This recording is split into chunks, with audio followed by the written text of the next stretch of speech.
Elə bir yer göstərin ki, bu boyda çeşidi, bu boyda ayaqqabı yeri olsun, özü də ucuz. 15 manata. Bax, Sonra vetrovkalar, dərilər, o türklər 25 manata. Qış kurtkası orijinalı 30 manata. Hələ qış qar gəlmir, bax. Uzun kurtkalar 30 manata. Buna bax, ayaqqabı çeşidlərinə bax. Qiymət fərqi ilə deyirəm ha.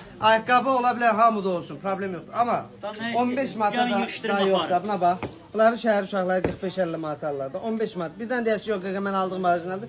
Gel bax, elə eyni şeydir vallahi. Yəni etiketi ilə, pasportu ilə göstərir. Bu makbullərdə 25 manatdır.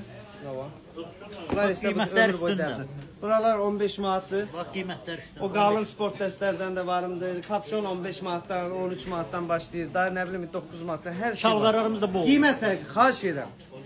Gələndə ətrafla hər yerdən maraqlanın, sonra ən axırda gəlin burada pul xərcləyin. Çünki mən xoşuma gəlir, müştəri qiyməti öyrənib gələndə. Ləzzət. Başqa yerlərdən 10 manat, 5 manat, 15 manat fərqimiz çoxdur. Siz də özünüzü fikirləşin. Yəni gəlin Ayaqüstədir, çox. xeyrinizə.